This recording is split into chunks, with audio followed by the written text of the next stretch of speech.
இப்போது நீங்கள் கேட்கவிருப்பது ஜூனியர் விகடனில் வெளியாகும் பா. திருமாவேலனின் பெரியோர்களே தாய்மார்களே தொடரின் பகுதி 10. பெரியோர்களே தாய்மார்களே.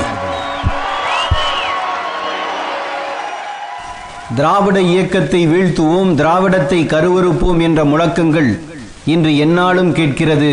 இந்த திராவிட இயக்கங்களின் தாய் நீதி கட்சி. சுயமரியாதை இயக்கத்தின் தலைவரான தந்தை பெரியார் நீதி கட்சியின் தலைவரான போதுதான் அந்த அமைப்பின் பெயரை சேலம் மாநாட்டில் திராவிடர் கழகம் என மாற்றி அடையாளம் சூட்டினார். பெரியாருடன் முரண்பட்டும் தேர்தல் அரசியலுக்குள் நுழையலாம் என்று நினைத்தும் திராவிடர் கழகத்தில் இருந்து பிரிந்து அண்ணா தொடங்கியதுதான் திராவிட முன்னேற்ற கழகம். அண்ணா மறைவுக்கு பிறகு தலைமையேற்ற கலைஞர் கருணாநிதியுடன் கணக்கு கேட்டு கசப்பு ஏற்பட்டு எம்ஜிஆர் ஆரம்பித்த கட்சியே அண்ணா திராவிட முன்னேற்ற கழகம். திராவிட முன்னேற்ற கழகம் கருணாநிதியின் குடும்ப சொத்தாக மாறிவிட்டது என்று குற்றம் சாட்டிய அன்றைய வைகோபால்சாமி, இன்றைய வைகோ தொடங்கியதுதான் மறுமலர்ச்சி திராவிட முன்னேற்ற கழகம். பெரியார் ஆரம்பித்த கழகம் திராவிடர் என்ற இன அடையாளத்துடனும் அண்ணாவும் அவருக்கு பிந்தைய கழகங்களும் திராவிட என்ற இட அடையாளத்துடனும் அமைந்திருப்பதை கவனியுங்கள். திராவிடர் கழகம், திராவிட முன்னேற்ற கழகம், அண்ணா திராவிட முன்னேற்ற கழகம், மறுமலர்ச்சி திராவிட முன்னேற்ற கழகம் போன்ற அனைத்து திராவிட கட்சிகளும் நீதி கட்சியின் வேரில் இருந்து முளைத்தவை. எனவே திராவிட இயக்கம் என்பது நேற்று பெய்த மழையில் இன்று முளைத்த காளான் அல்ல. 2016ஆம் ஆண்டில் நூற்றாண்டு விழா கொண்டாட்டங்களுக்கு தயாராகி வரும் பேர் இயக்கம் அது. இந்தியாவில் 1920ஆம் ஆண்டு நடந்த முதல் பொது தேர்தலில் சென்னை ராஜதானியில் ஆட்சியை பிடித்தது நீதி கட்சி. அதனுடைய வாரிசுகள் தான் இன்று ஆட்சி நடத்தி கொண்டிருக்கிறார்கள். எல்லா கட்சிகளுக்கும் சரிவும் உண்டு, சாதனையும் உண்டு. நீதி கட்சியின் சாதனை என்பது ஒடுக்கப்பட்டு கிடந்த மக்களுக்கு எதிர்காலம் உண்டு என்ற உன்னத பாதையை திறந்துவிட்டதுதான். நாட்டுக்கு அரசியல் விடுதலை தான் முக்கியம் என்று காங்கிரஸ் கட்சி கருதிய போது சமூக விடுதலை அடையாமல் நாட்டு விடுதலையால் பயனில்லை என்று சொன்னவர்கள் நீதி கட்சியினர். பல்வேறு பகுதிகளாக பிரிந்திருக்கும் ஏக இந்தியாவை எங்கோ இருந்து வந்த பிரிட்டிஷார் அடிமைப்படுத்துவதற்கு என்ன அருகதை இருக்கிறது என்று காங்கிரஸ் கட்சி கேட்டபோது, இந்தியர்களை எங்கோ இருந்து வந்த பிரிட்டிஷார் மட்டும் அடிமைப்படுத்தவில்லை, சிறிதும் பெரிதுமான சாதிகளாக பிரித்து பல ஆதிக்க சக்திகள் பெரும்பான்மை மக்களை அடிமைப்படுத்தி வைத்திருப்பது எதனால் என்று நீதி கட்சி எதிர்கேள்வி போட்டது. ஏற்றத்தாழ்வு உள்ள சமூக அமைப்பில் பெறப்படும் அரசியல் அதிகாரம் ஆதிக்க சமூகத்துக்கு மட்டுமே போய் சேரும் என்று நீதி கட்சி கணித்தது.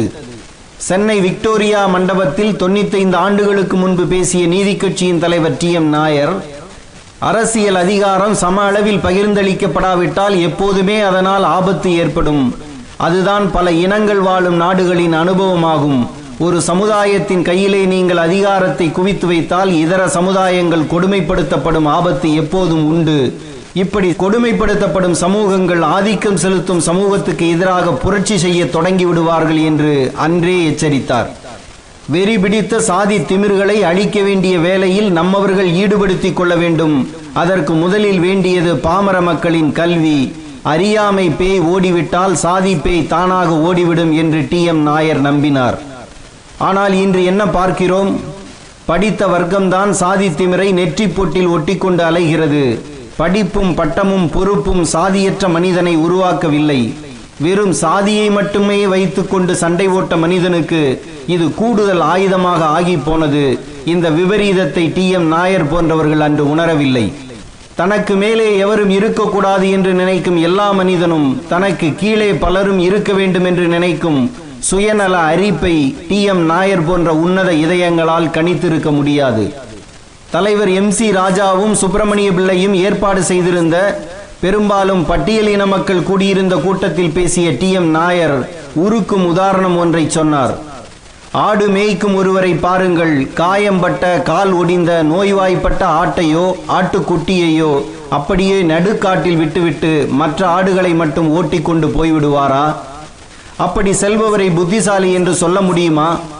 ஆட்டுக்குட்டியின் ஒடிந்த காலுக்கு கட்டுக்கட்டி ஏதோ தெரிந்த பச்சிலை மருந்து போட்டு தோளின் மேல் போட முடியுமானால் சுமந்து கொண்டும், தோளில் சுமக்க முடியாததை நேரமானாலும் மெல்ல நடத்தி கொண்டும் எல்லா ஆடு மாடுகளையும் அல்லவா ஒன்றாக பட்டிக்கு கொண்டு போய் சேர்ப்பான். அப்படித்தான் செயல்பட வேண்டும் என்று நாங்கள் சொல்கிறோம் என்று டி.எம். நாயர் கேட்டது ஸ்பெட்டாங் மைதானத்தில். இன்றைய சென்னை சேத்துப்பட்டு பகுதியில் தான் அந்த மைதானம் இருந்தது. இப்படி அடித்தட்டு மக்களின் குரலை பிரதிபலிக்கும் இயக்கமாக நீதி கட்சி எழுந்தது.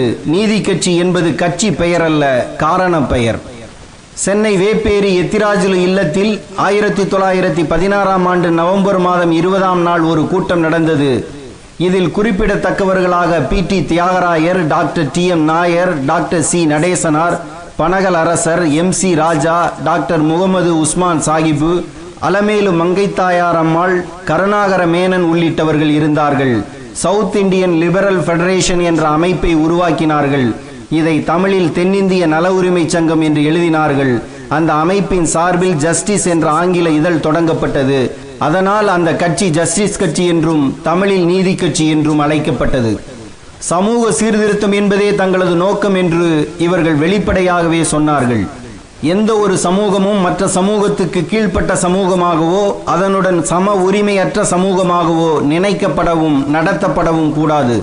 ஒவ்வொரு சமூகமும் சுய மதிப்புடனும் கௌரவத்துடனும் விளங்கி நாட்டின் பொது முன்னேற்றத்துக்கும் நலனுக்கும் ஒன்றுபட்டு செயலாற்ற வேண்டும் என்று இவர்களது முதல் அறிக்கை பிரகடனம் செய்தது. இதற்கு பிராமணர் அல்லாதார் அறிக்கை என்று பெயர் சூட்டினார் பி.டி. தியாகராயர். மக்களை பிரிக்கிறது நீதி கட்சி என்று குற்றம் சாட்டியது காங்கிரஸ் கட்சி. மக்களிடம் பிரிவினையே இல்லையா, அனைவருக்கும் சமமான உரிமைதான் இருக்கிறதா என்று திருப்பி கேட்டது நீதி கட்சி. நீங்கள் வெள்ளைக்காரனுக்கு வால் பிடிக்கிறீர்கள் என்று பகிரங்கமாக குற்றம் சாட்டியது காங்கிரஸ் கட்சி. வால் பிடிப்பதற்கு வெள்ளைக்காரனுக்கு இன்னும் வால் முளைக்கவில்லையே என்று கிண்டலாக பதிலளித்தார் நீதி கட்சியின் தலைவர் டி.எம். நாயர்.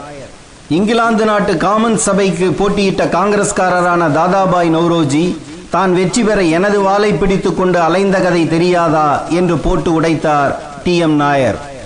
தேச துரோகிகள் என்று நீதி கட்சியினரை காங்கிரஸ் கட்சியும், சுயநல ஜாதி வெறியர்கள் என்று காங்கிரஸ் கட்சியை நீதி கட்சியும் போட்டு தாக்க தமிழ்நாட்டு அரசியலில் முதலாக முழக்கமும் சவாலும் பிறந்தன. எந்த நேரத்தில் இவர்கள் ஆரம்பித்தார்களோ இன்று வரை காது சவ்வு கிழிந்து கொண்டே இருக்கிறது.